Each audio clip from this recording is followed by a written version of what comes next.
My name is Allison Draper, and I'm in my late 20s. I work as a software developer at a mid-sized tech firm tucked just outside the city, a quiet suburb with more coffee shops than nightclubs. Nothing flashy, nothing glamorous, but stable, predictable, safe. That's who I've always been.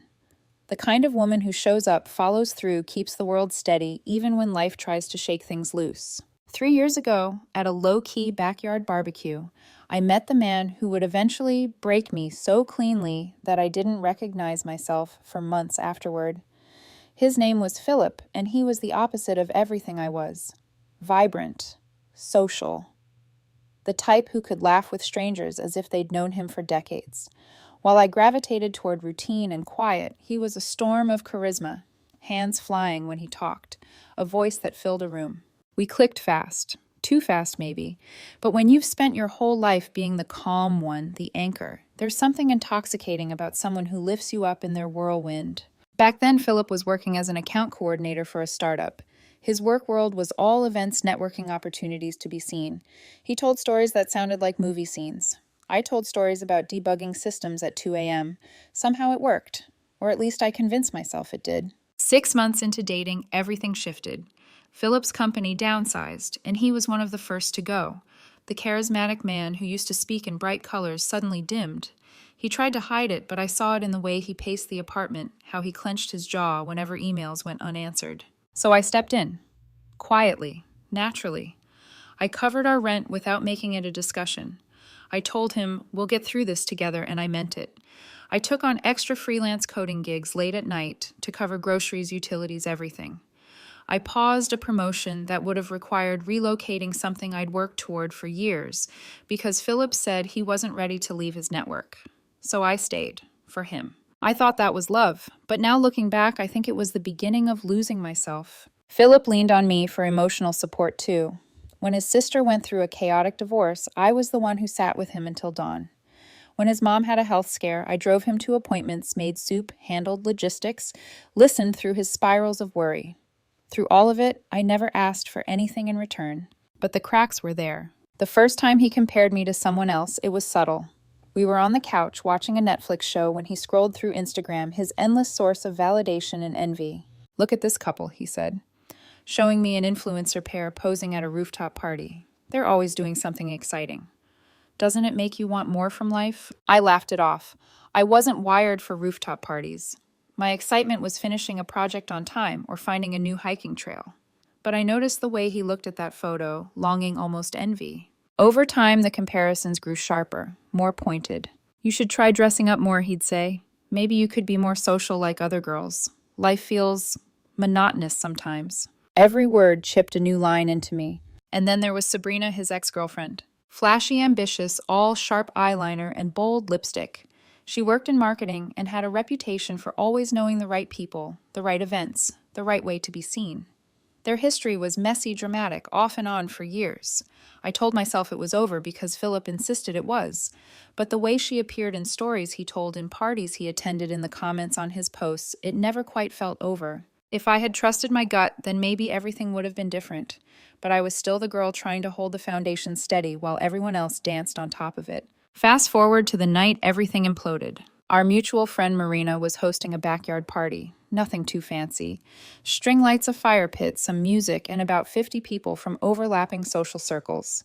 Philip had been talking about it all week. This party is going to be huge, he said. Everyone from work is coming. Sabrina might even drop by. You know how she is with big events. I should have sensed it then, the tension under the surface, but I brushed it aside. Philip liked excitement. I liked him. Sometimes love is that simple in the beginning. We were supposed to go together, but he texted me last minute. Running late, just meet me there, it's easier. I thought nothing of it. I arrived around 8, parked down the street, and walked toward the warm glow of the backyard. Laughter spilled out. Grill smoke curled into the night air. I spotted Philip near the door instantly. He was surrounded by people, animated, bright, magnetic. And right beside him, like a shadow with lipstick, stood Sabrina. Her hand brushed his arm as they laughed at something I couldn't hear. I approached with a smile that felt genuine then, before it cracked. Hey, I said softly. Looks like the party's already rolling. Philip turned to me, and his face changed. Not into joy, not into even simple acknowledgement.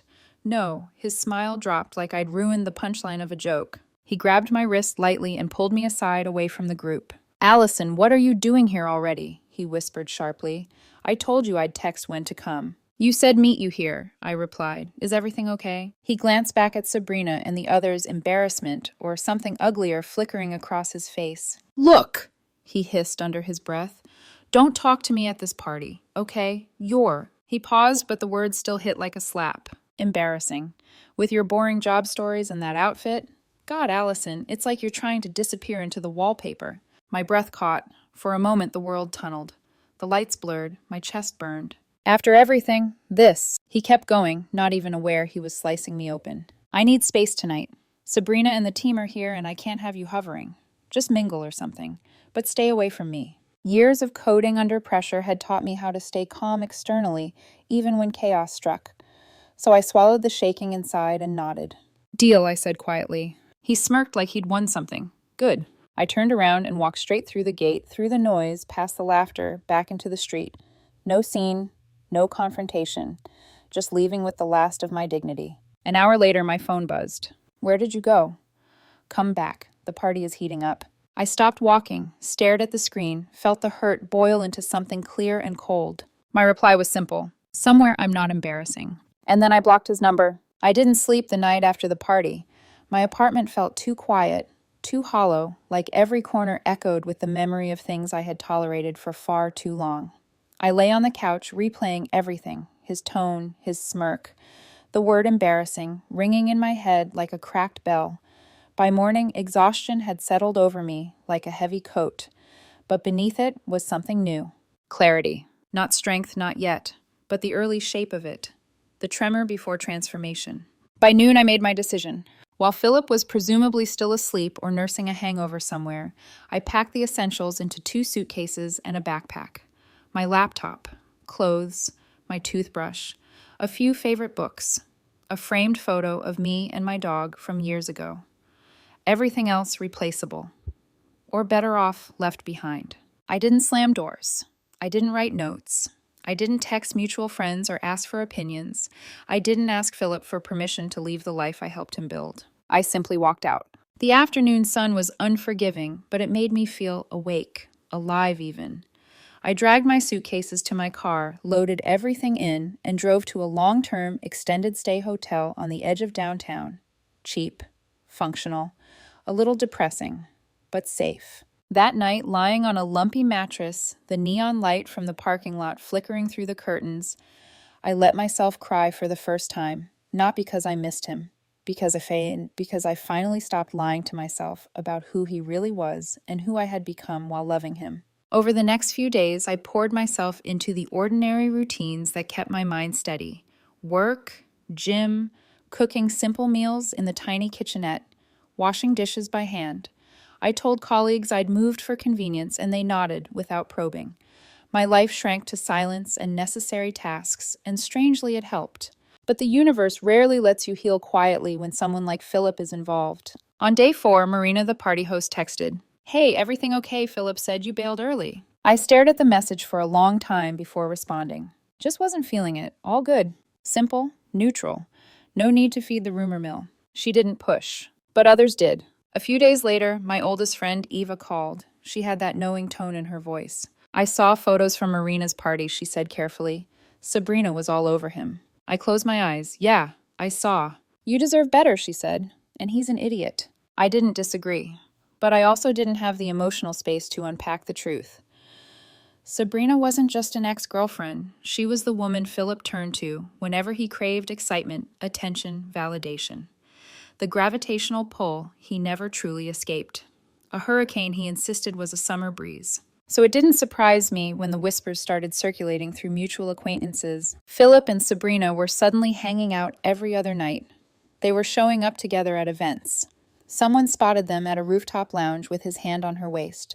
She posted a boomerang of 2 wine glasses, clinking captioned, "Good company, good chaos." I told myself it didn't matter, that he could do whatever he wanted because I was finally out. But the truth, it stung.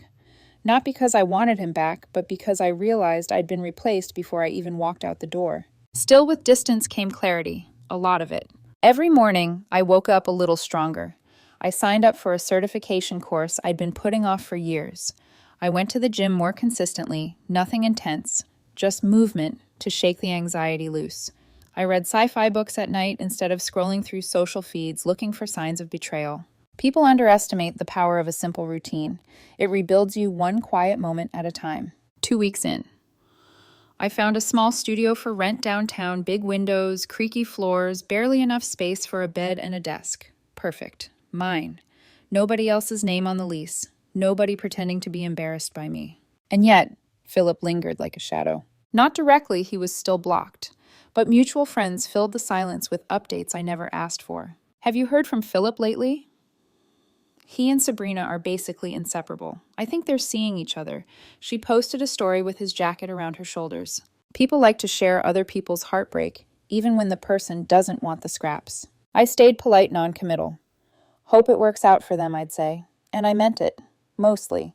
Because if they deserved anything, it was each other. Months passed like that quiet, steady rebuilding. My studio filled with new furniture plants I bought impulsively. The sound of late-night rain against the windows while I coded personal projects. I discovered a small coffee shop downstairs that played jazz in the mornings. I joined a local developer meetup and met a few people who understood my jokes without needing translations. One night, the group went out for drinks after a meetup, and I ended up talking with a guy named Marcus Soft-Spoken Glasses, a little shy. He made me laugh genuinely for the first time in a long while. We grabbed coffee the next weekend. Nothing romantic yet. Just easy conversations, shared interests, and comfortable silences. It reminded me I wasn't broken, just healing. Around this time, the first signs of Philip's perfectly curated world cracking began to surface. It was Marina again texting me one night. Hey, I don't want to stir drama, but I thought you should know. Philip and Sabrina are having blowout fights. At work. In front of people. I didn't reply. I didn't need details. But they kept coming anyway. A coworker of Philip's ran into one of my friends at a bar and apparently unloaded everything. Sabrina accused him of cheating. Philip accused her of flirting with half the office. She threw a drink at him at a work event.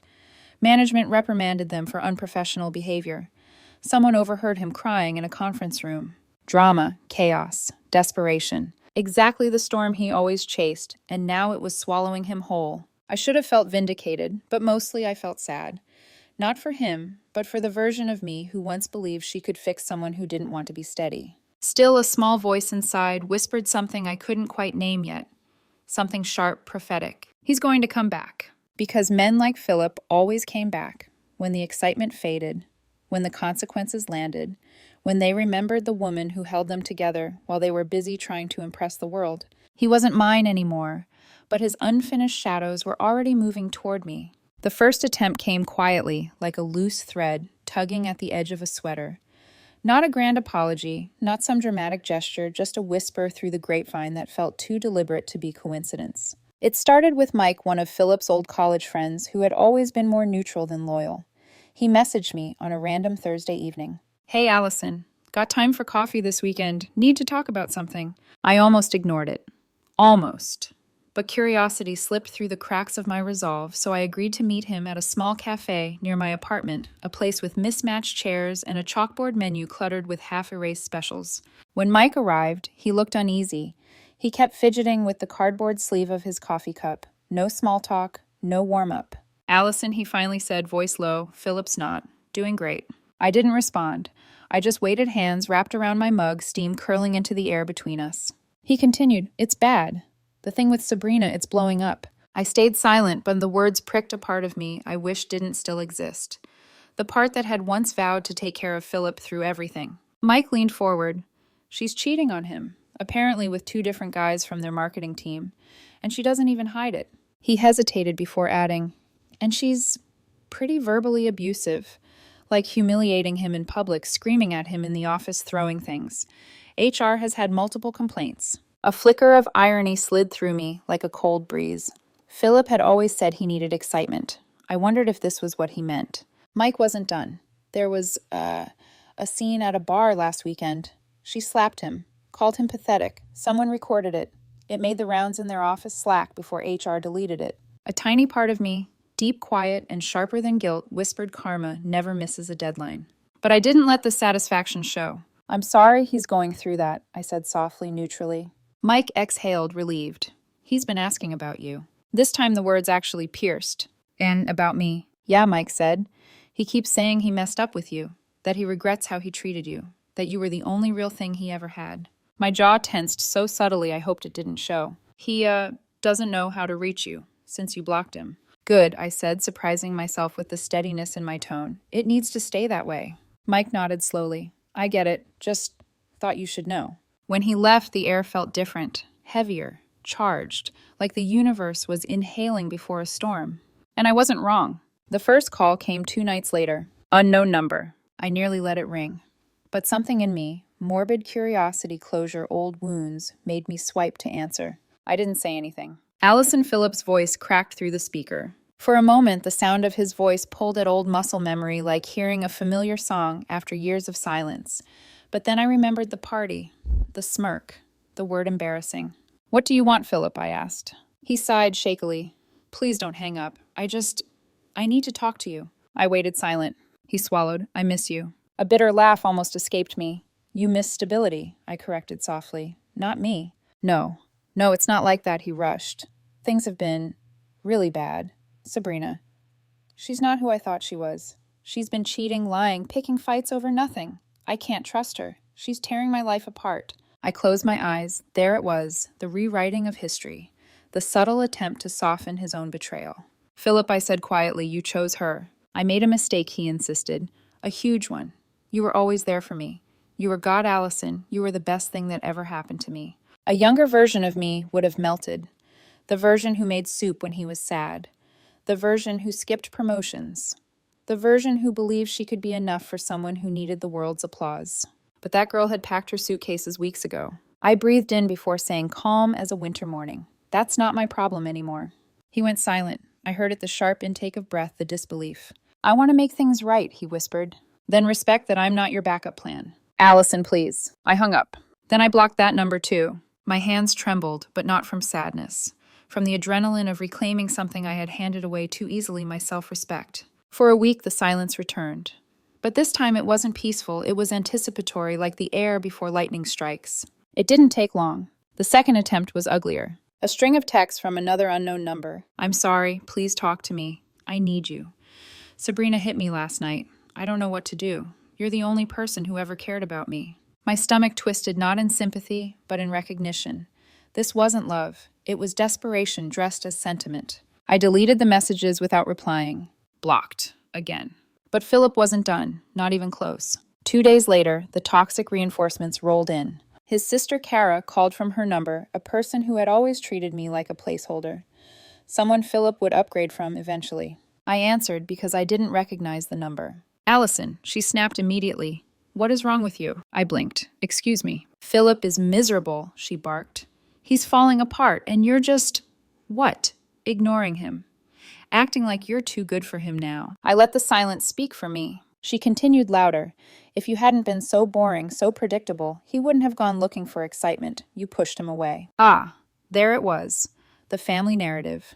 The deflection. The refusal to hold their golden boy accountable. Kara, I said quietly, voice steady as glass. His choices are not my responsibility. You're heartless, she spat. Philip needs you. Talk to him. No. And I hung up. My heart raced, but my resolve didn't bend. I was done being the emotional crutch for people who trampled me every chance they got. Still, I knew deep down that they weren't finished. Not by a long shot. People like Philip never give up once they lose control of their last safety net. But I didn't expect the next move. I didn't expect him to show up on my doorstep. Not yet. Not this soon. Not looking the way he did. I should have known the silence was too fragile to trust. When someone like Philip loses their grip on the version of you they once controlled, they don't fade quietly. They claw their way back into your life like a storm breaking through a cracked window.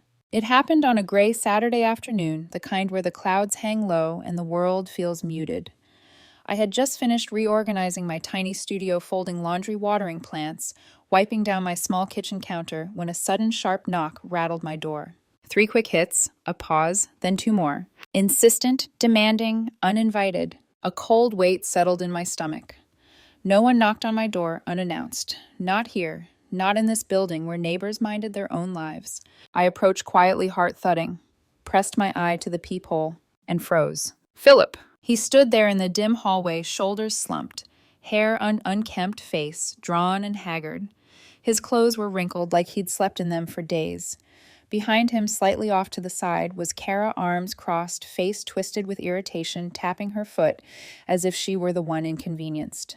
Fantastic. I cracked the door about 4 inches, just enough to make eye contact, not enough for either of them to push through. "What are you doing here?" I asked flatly. Philip stepped forward instinctively, but the chain on the door pulled taut, stopping him. "Allison," he breathed, his voice hoarse.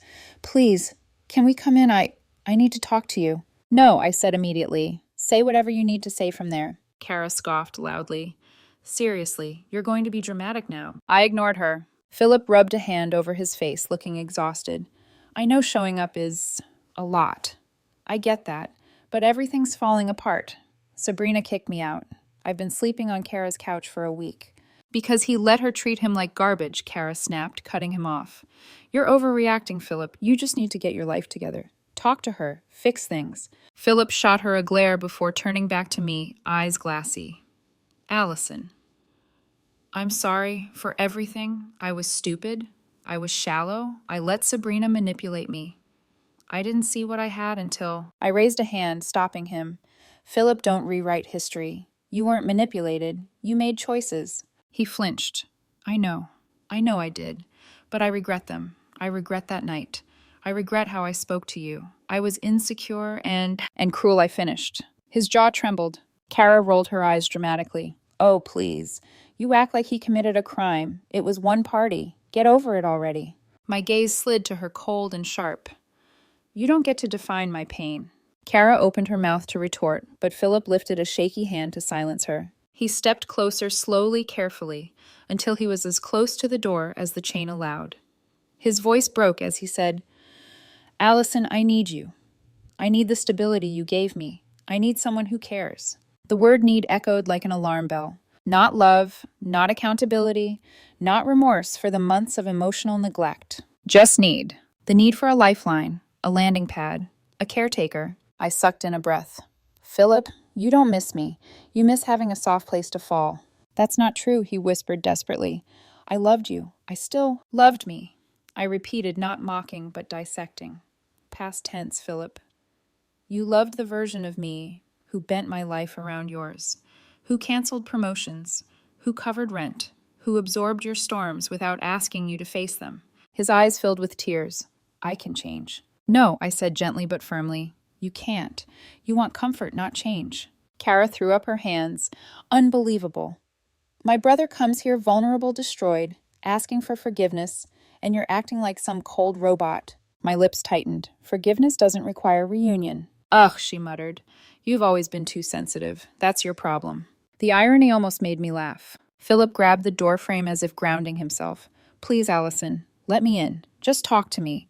You don't understand what Sabrina did to me. She cheated. She lied. She hit me." "And you think I'm the solution?" I asked, feeling an ache somewhere deep inside, an ache not for him, but for the woman I used to be. The woman who would have opened the door without thinking. "Philip, I tried to be your partner. You wanted me to be your foundation while you chased storms." His expression shifted, desperation melting into something darker, something frustrated, something entitled. "You think you're better than me now," he snapped.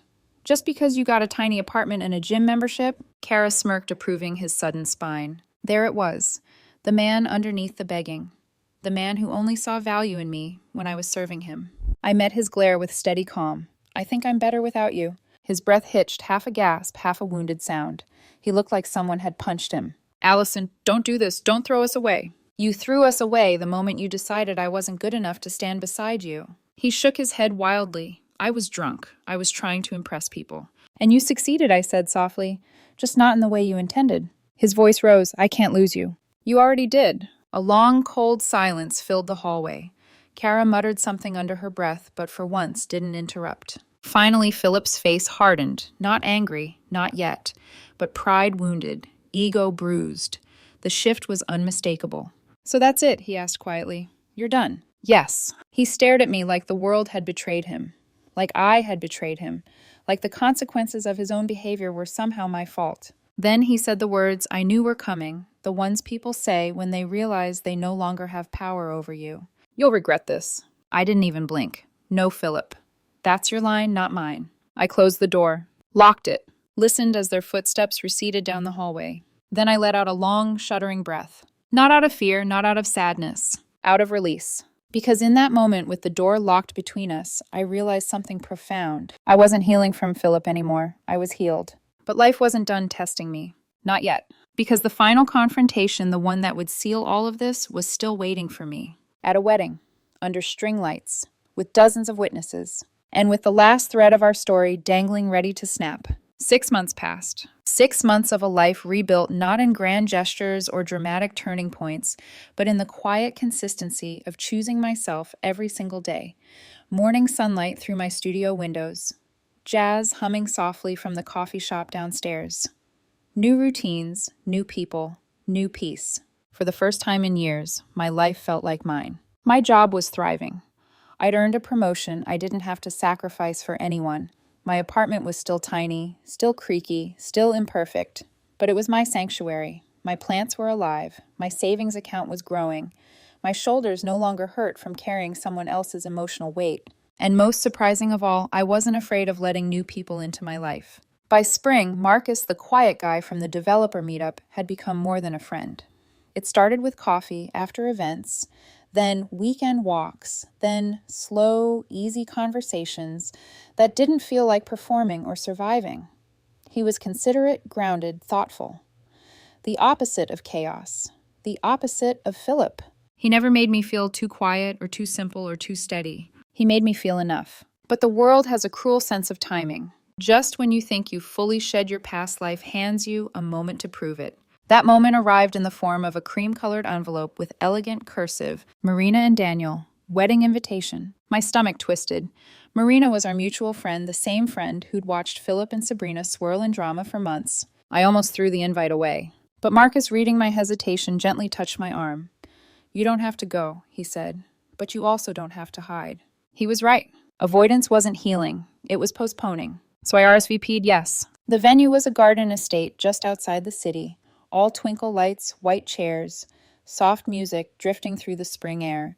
Marcus offered his arm as we walked in, and I let myself lean into the steadiness of him. I wore a simple, elegant dress, hair curled softly, no flashy colors, no sequins, nothing meant to impress strangers.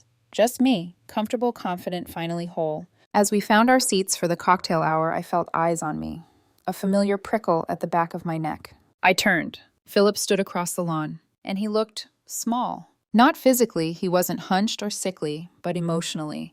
His posture lacked that trademark swagger. His clothes hung slightly loose on him. His hair looked like he'd styled it himself in a rush. And most telling of all, he was alone. No Sabrina. No friend group. No crowd orbiting him like he was the star. Just a lonely man watching someone he used to own walk in glowing. His eyes widened when he recognized me. Shock flickered first. Then something like longing. Then desperation, the kind buried deep, barely held together. I held his gaze for one heartbeat. Then I looked away. Marcus squeezed my hand gently. "You okay?" "I am," I said, and meant it. But Philip wasn't the type to let a moment slip past him. Not when his world had narrowed to regret. 15 minutes later, he appeared beside me, like a grief-shaped shadow. "Allison," he said quietly. His voice cracked around my name. He glanced quickly at Marcus, then back at me. "Can we talk just for a second?" Marcus looked at me. I nodded. "It's fine." He stepped back but stayed within sight, supportive but not intrusive. Philip exhaled shakily. "You look amazing." "Thank you," I replied politely. He swallowed hard. "I didn't expect you to come. Allison. There's so much I need to say. The last few months have been hell. Sabrina..." His voice trailed off, shame coloring his expression. Everything fell apart. I lost my job. My friends, my reputation. It's like karma hit me with a truck. I stayed silent. He continued, eyes glistening. "And I think about that night, the party, what I said to you, how I treated you. I replay it every day. You didn't deserve that. You didn't deserve any of it." For the first time since the confrontation at my apartment, he sounded sincere. Maybe the fall had stripped him down to something raw and truthful. But sincerity doesn't erase history. "I'm sorry," he whispered.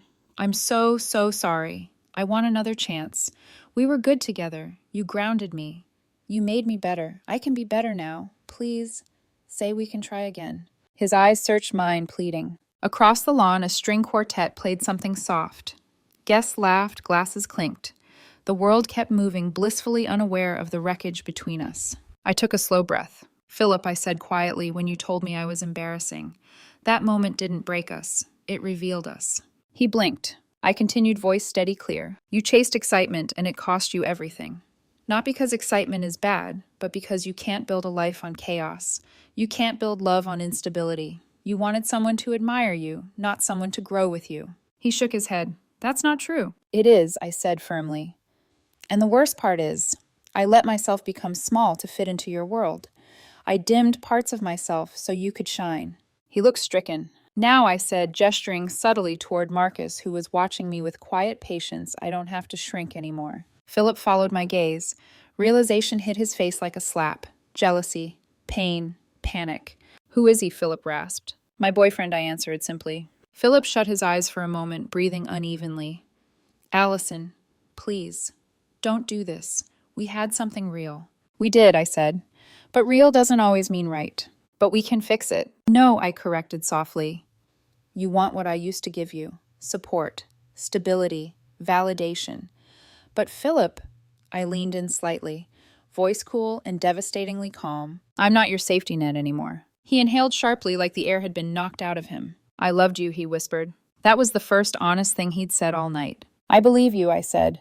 But love isn't enough when respect isn't there. His throat bobbed. I straightened my voice, gaining the final necessary edge. You said I was embarrassing. I let the words hang sharp as glass. Turns out chasing excitement embarrassed you more than I ever did. He flinched physically, visibly. And that was it. The last thread snapped. I turned and walked back to Marcus, who silently wrapped an arm around my waist. He didn't ask what Philip said. He didn't need to. Philip watched us walk away, alone, humbled, facing the consequences he created. I didn't feel triumphant. I didn't feel vengeful. I felt free. Under the warm glow of the garden lights, surrounded by laughter and music, I realized something profound. Healing isn't erasing the past, it's outgrowing it. Philip became part of my story, but he was never meant to stay. And that night, with Marcus's hand in mine and the world finally at peace inside me, I walked into the future without looking back.